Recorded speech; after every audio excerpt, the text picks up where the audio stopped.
Alright, today marks the reboot of the old gems of the Battlerealm series, and things will change a little bit. I want to go back in time and see how this champion performed when they first released, and I want to see their overall impact on the game post-release. I also want to see how this champion stayed relevant or how this champion fell from relevance. So now let's begin the first episode of the old gems of the Battlerealm reboot with none other than the Mystic Master himself, Symbiote Supreme. Let's travel back in time to 2018 when the Mystic class was just majorly in peril.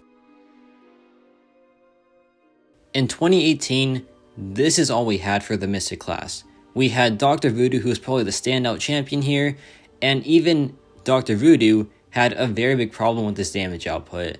And besides that, there wasn't a 5-star Scarlet Witch, and there wasn't a buffed Hood or buffed Juggernaut, so I feel like Symbiote Supreme was just needed because there was no buff control and there was just no one that could do a lot of damage output as a Mystic champion. And then enter Symbiote Supreme. But honestly, was he really that needed? Was a Mystic character in high demand? Well, not really, because check this out. Here are the first 6 bosses of Act 6 Chapter 1, no cosmic character, and really no need for a Mystic champion. So how impactful was he really? Because there really just wasn't any need for a Mystic character in at least the very hard content. Of course, there is still Alliance War that could use a Mystic champion for sure, but for the most part, there wasn't really high demand for a Mystic character. Well, maybe there wasn't, but very soon there will be. Enter the champion, one of the hardest defenders to ever come out for his time, and he really just made an impact on the game. However, 1 month prior, there was a champion to perfectly counter this guy, and his name was Symbiote Supreme. When the champion was placed in Alliance War, if you didn't have Symbiote Supreme, you just couldn't win. There was pretty much no other option. He was just a very difficult fight. However, if you had Symbiote Supreme, you won. You just simply won. And that's why Symbiote Supreme had a pretty much immediate impact on the game when he first came out. Then came June of 2019, which was the release of Act 6 Chapter 2, which was at its time the hardest piece of content to ever exist. You had painful nodes, you had painful bosses, and then you had the most painful boss in the game, the champion with the Power Stone. Very, very difficult fight for any character that wasn't named Symbiote Supreme. This man solidified himself when this boss came out because he was the best counter and there was no debate, there was no other option besides a very few amount of characters. He was just the go-to and he was the standout for this fight. And this, in my opinion, solidified Symbiote Supreme as just the top Mystic character. The champion has been nerfed a lot of times as of recently, so this is just a fraction of his power, but still to this day, Symbiote Supreme is by far one of the best, if not just the best option for this fight, and he still slaughters this man like it's nothing. I feel like this boss just made Symbiote Supreme who he is. This made people realize just how strong this champion is, and without this boss, I feel like we'd have to wait a very long time to see the full potential of Symbiote Supreme. But instead, we can see it here, and it is a lot of potential. It is a lot of just pure dominance here. Check out this damage, man. Check out the bleeds. Check out the control. The control is just insane, and this fight is just going down very, very quickly. He is standing no chance whatsoever. He just keeps on melting, and we just keep on getting bonus damage, bonus power, bonus everything, because this guy just completely counters him 1000%.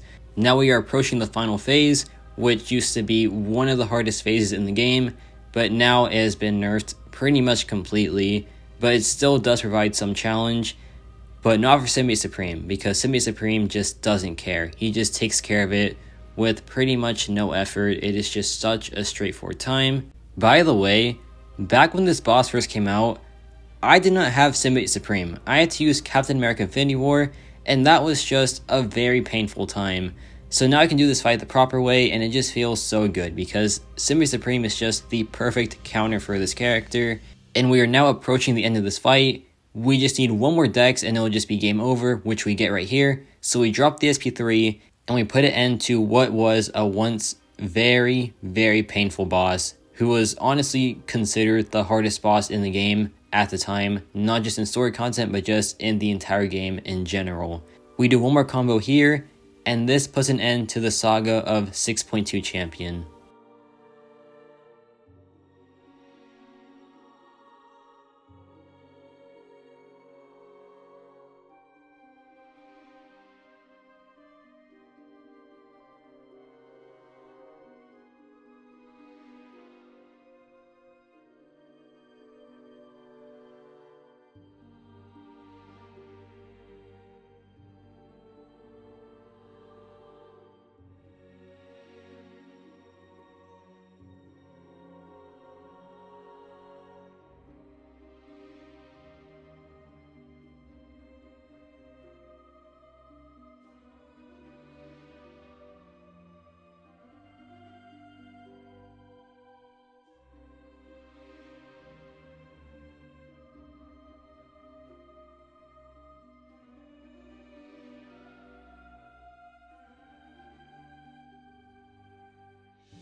So now began the reign of Symbiote Supreme. With buff control unmatched and damage output to make him a star in the Mystic class, he was by far the best Mystic champion for a long time. His reign lasted about a year until October and November of 2019, where two champions came out that really altered the state of the Mystic class. One was Clairvoyant, and then entered Dr. Doom, the biggest competitor to Symbiote Supreme's Mystic throne, and in the end, Dr. Doom won that battle. So what changed here? Well, a lot. Symbiote Supreme was regarded as the second best Mystic at this point, maybe even third with Clairvoyant. And some things definitely changed. For example, check out this picture of the 4 Horsemen of the Abyss of Legends. You can see that Dr. Doom was the Mystic Horseman of the 4 Horsemen. And if Dr. Doom wasn't a thing, then I would guarantee you that Symbiote Supreme would be the Mystic Horseman for the Abyss of Legends. However, Dr. Doom wasn't the best buff controller in the game. That still belonged to Symbiote Supreme. So Symbiote Supreme still had some use, at least for the time being, and as more Mystic characters released, he just kept on falling down the card a bit more. However, Symbiote Supreme, to this day, still has some of the best buff control in the game, and can still be used in not only Act 8 paths, but also Alliance War if he's given the proper attack tactic. So now let's revisit Symbiote Supreme in some Act 8 content here. We have this Hale and Hardy lane, and we have this Kamala Khan, and like I was saying, I believe that Symbiote Supreme is still one of the best buff controllers in the game, simply because he is just so effective at just keeping the buffs under control, and when he drops the SP3, every buff just disappears and he just goes absolutely haywire. So check out this damage, man. For a rank 2 6-star, this is just very, very strong. And the power gain is just through the roof. Everything is just in our control and we are just completely dominating this fight. So we drop the SP3 again, we go back in, and check out this DPS. We drop the SP2 here for the armor breaks, and this damage is just truly top tier. The armor breaks putting in a ton of work, the SP2 just doing massive damage here, and then we ended off with a 37,000 crit for a 1 minute and 14 second Act 8 fight, which is just very, very strong. Next up is this Red Goblin fight here. We go in, we have our staggers ready immediately, we can just do a combo and activate one of them, and Symbiote Supreme has always been, like I said, one of the best buff controllers out there.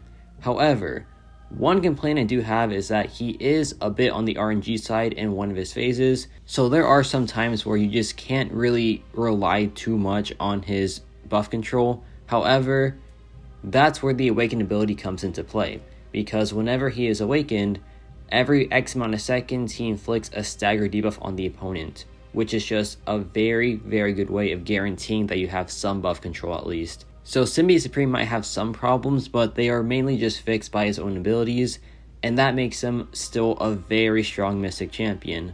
Of course, outside of these fights, he is still pretty mediocre. However, when you realize that he does have a use in this game as just being an insanely strong buff controller, and I believe it is well justified to have him underperform in those matchups, to have him overperform in these matchups.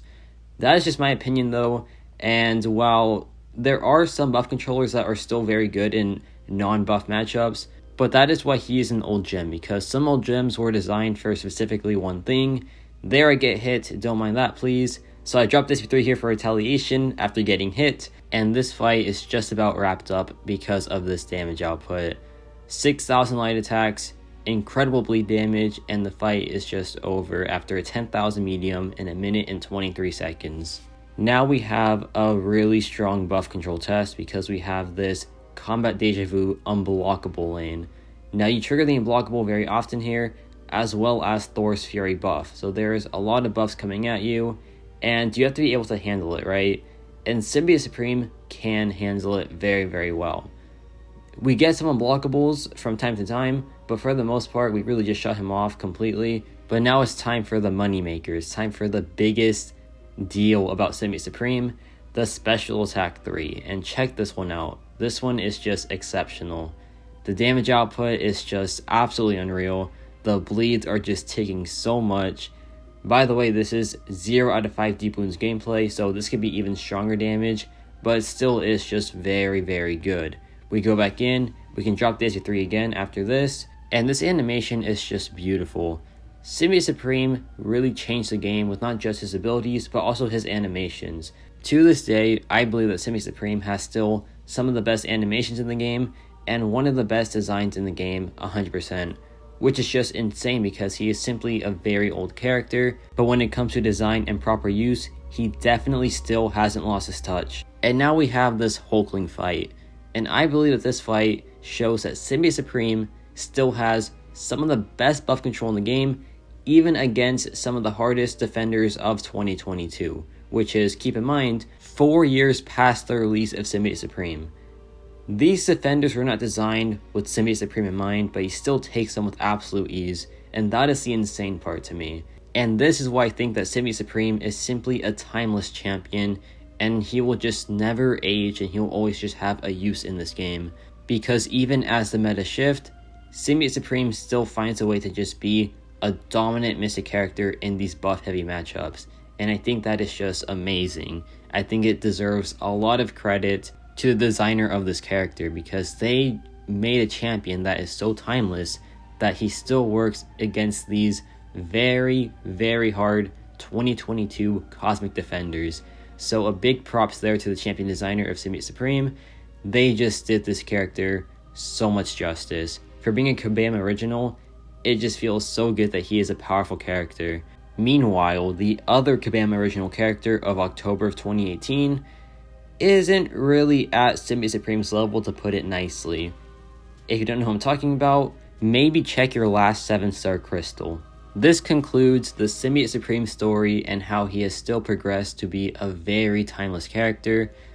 A lot of ups and downs, but in the end still has a lot of value for your account and is still a fantastic champion in my opinion, despite being from 2018. And yeah, that's about it for me.